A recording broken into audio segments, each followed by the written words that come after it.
Born into a military family, it was assumed his career path was going to take him into the seminary.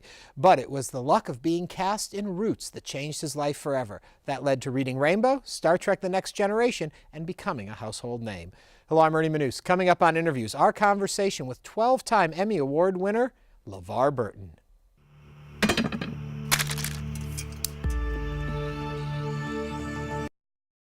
How does it change your life? I mean, all of a sudden you're going from relatively unknown to everybody knows you.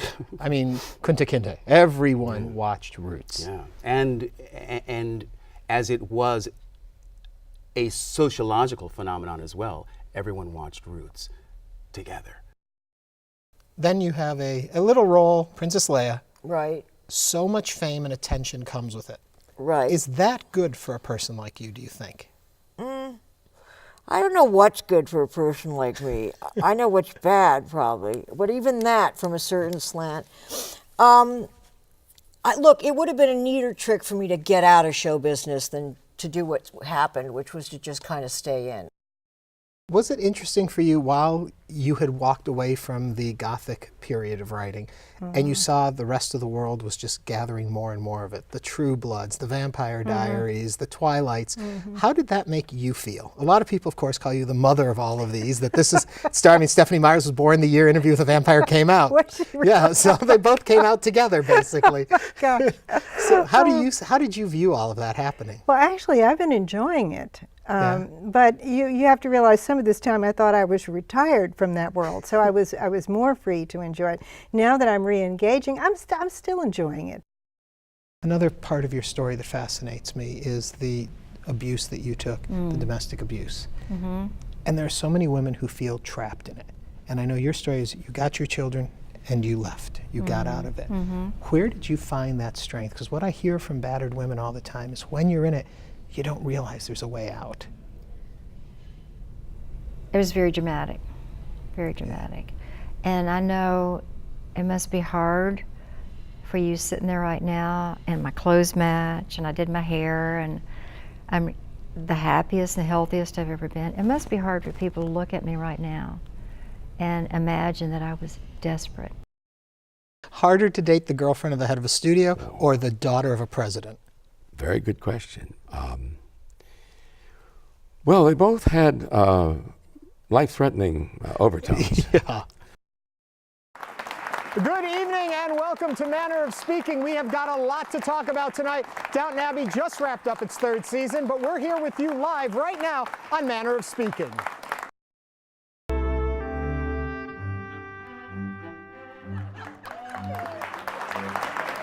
Good evening again. Welcome to Manner of Speaking. Yes, we know something tragic has just happened over in Downton Abbey. We are still reeling from the loss of Matthew. We're going to talk about that. But, you know, there were a whole lot more storylines. We're going to go into all of that this evening. We're going to be taking your calls, your tweets, your emails. The easiest way to do it on Facebook. You can find us at facebook.com/MannerSpeak.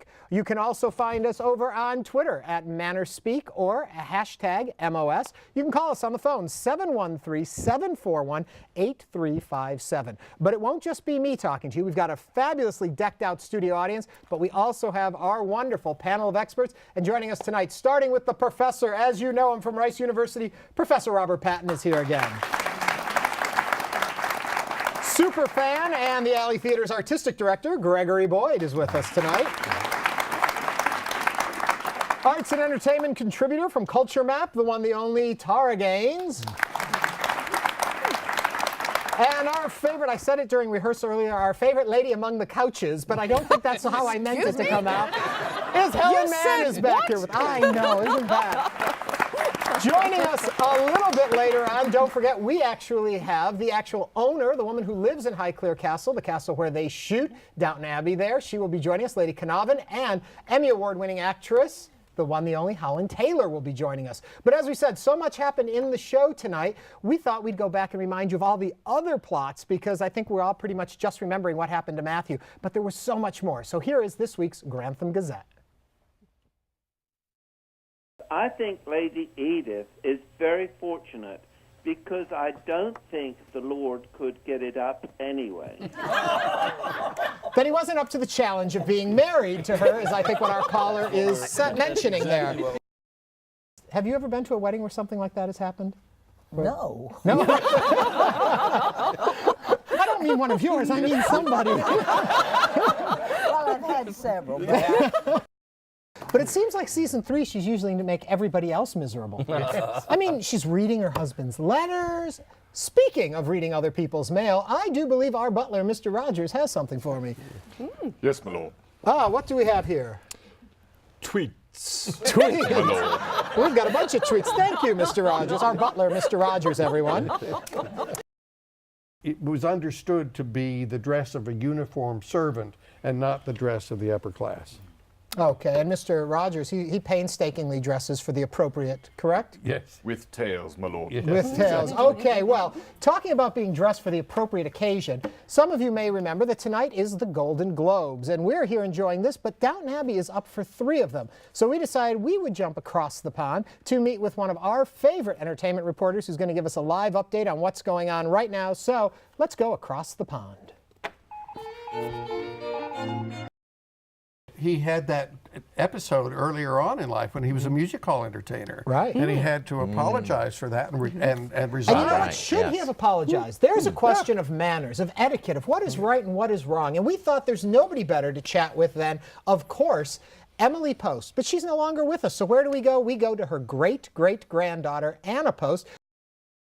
Mr. Rogers, do I have anything more? Yes, my lord. Oh, we do. Phone messages. my Phone lord. messages. Do you like the phone? I do, my lord. Well, that's good. Thank you.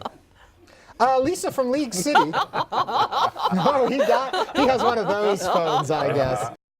She's going to be the most progressive one, I suspect, of the family. Yeah, she's got a job. She's got a married boyfriend. I mean, how much more progressive can she But get? circumstances over which she has no control. Right. But also, she's the only one that can be more progressive, Right, because Lady Mary is tied to the title, to the estate, etc. But then we've also got Rose, who is way too progressive for my taste. That whole storyline, if you noticed, I left it out of our little Grantham Gazette because I wasn't interested. Anyway, somebody who knows how to tell a great story and can tell them better than most people is New York Times best-selling author Barbara Taylor Bradford. She wrote the book A Woman of Substance, which happens to be one of the top 10 best-selling novels of all time. Well, she has a thought or two about Downton Abbey, so we figured we would meet her right now in Across the Pond.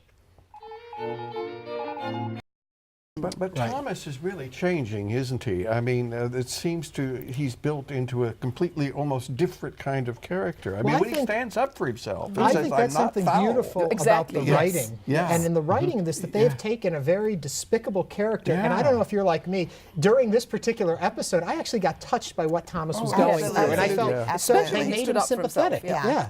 In fact, I was curious about that. Watching that, I thought, my God, if they can turn Thomas around to the point where we all feel sorry for Thomas, what are they going to do with O'Brien, who rhymes with witch? Now, see, I am sorry. I need O'Brien to remain the evil one. I will not accept her as nice. I can't.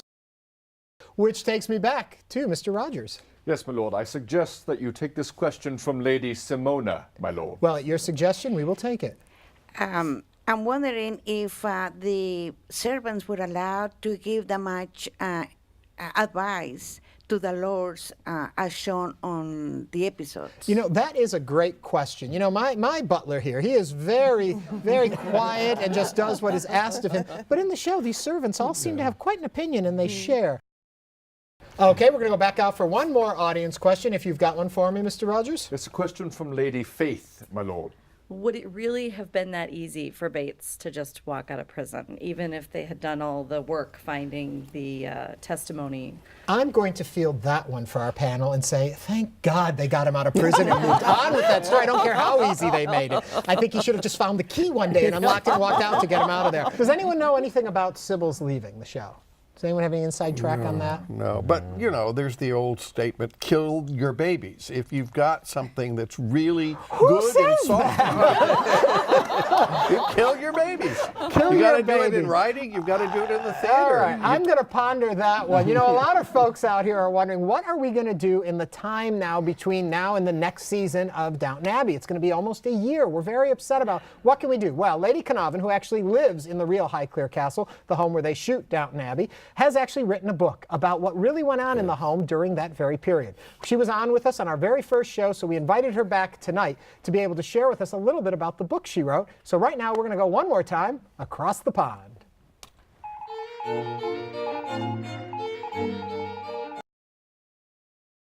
Now, I will tell you this, too. When you get that membership, not only do you get to watch us, you also get to go to the zoo.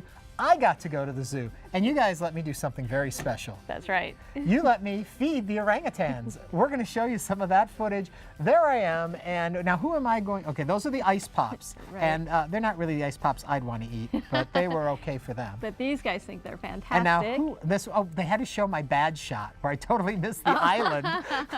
Now, So who is that? This is Solaris, who is our young male, and his mom, Kelly. And Kelly's back there Yeah, looking Kelly's very in the back. fetchingly Yes, away yes. from the camera. Doesn't Right. want her close up. Right. And so, oh, there we are. Okay, I'm going to try and jump in, I These think, are this time. their fun summer enrichment treats here. Don't you love it on Channel 8? We get to show you my home movies. Back in my Chicago days, we actually adopted an animal at the local zoo, and the joy that you get from that, just the knowledge of knowing you've contributed, you've helped to the habitat, to the feeding, to the care of this animal. In a lot of ways, we're asking you to adopt Houston PBS, to actually nurture us, to help feed and support this organization that you believe in. It's so easy to do. All you need to do is pick up the phone and dial 713-741-4444. Because I'm going to get in close with a little friend of ours, and I hear we have footage of him right now. Now, that is Hannah. Hannah is a bearcat, and Hannah is going to be live in the studio when we come back again. Look, she's eating my lunch. She took it right away from me, and she's enjoying it now. She is adorable. She is here. She is feeling her way around the studio right now, but will be joining us live on air in just a few minutes. Hey, Hannah, you want a piece of apple? There you go. This is Hannah. Now, why do we have a bearcat with us when we're doing a show on orangutans? It's because, whoa, did you get it? Oh, you found where the rest of it was, didn't you? It's because Hannah lives with orangutans. This would be a friend of his. Okay, you got it? I'm all out. It's all gone now. You got to go back. I got to do some work here. Okay, you want to help me give the phone number? No? Yeah? Hey, how are you doing? Okay. 713-741-4444. You know, if you can make a donation of $200 or more, you can get a membership to Houston PBS and one to the Houston Zoo, where you can come and visit with Hannah and all of her friends that are there. It all started last fall with over 100,000 spellers from 1,040 schools in 42 Texas counties. After countless hours of studying and competition, we have 55 finalists in the Moores TV studios here on the University of Houston campus. And today's Bee will produce 2 spellers to represent Houston PBS and Southeast Texas at the Scripps National Spelling Bee. Hello, I'm ErnieManouse, and welcome to the 2013 Houston PBS Spelling Bee. We're thrilled to have you here. And one of those 2 winners is here with us in the studio today. Please welcome Siva Teja. Welcome back, my friend. It's my pleasure. So, 2 times you've won this spelling bee. Yep. You watched our first round. It must be really heartbreaking when someone goes out in the first round. In the first round, we pulled all of our words from the Spell It Guide, and that's what all the students can get access to. Now it gets a little tougher. We're moving into dictionary words. So, judges, if you are ready to begin round 2, Yes. let us begin. Round 2 begins. Sujay, please approach the mic. Hello, I'm ErnieManouse, and welcome to Arts Insight, coming to you today from the Houston Museum of Natural Science. We're at the museum's fantastic new paleontology hall. It's part of an $85 million museum expansion, and we'll find out more about that in a moment. But first, from the Jurassic period, we're traveling down the hall to Imperial Russia, where the exhibit Fabergé, A Brilliant Vision, showcases the court jeweler's magnificent creations. Why, we even had a chance to speak with Fabergé's great-granddaughter, Tatiana. Fabergé, A Brilliant Vision will be on view through the end of the year. Welcome back to the new dinosaur digs at the Houston Museum of Natural Science. Here to tell us more about the museum's new wing and about other big openings coming soon, please welcome Amanda Norris. Hello, Amanda. Well, hi there. This is fabulous. Now, we just saw the Fabergé exhibit. Yes. Drastically different. Drastically different, but there are some parallels. For more about the circus exhibition, visit bgc.bard.edu. From the Houston Museum of Natural Science, that's a wrap for this edition of Arts Insight. Join us next week when we'll talk to the artist responsible for turning a beloved stand of crepe myrtle trees blue. Friend us on Facebook at Arts Insight TV and let us know what you'd like to see on the show. And for all of us here at Arts Insight, I'm ErnieManouse. Have a great week, and we'll see you guys next time, too. Bye-bye.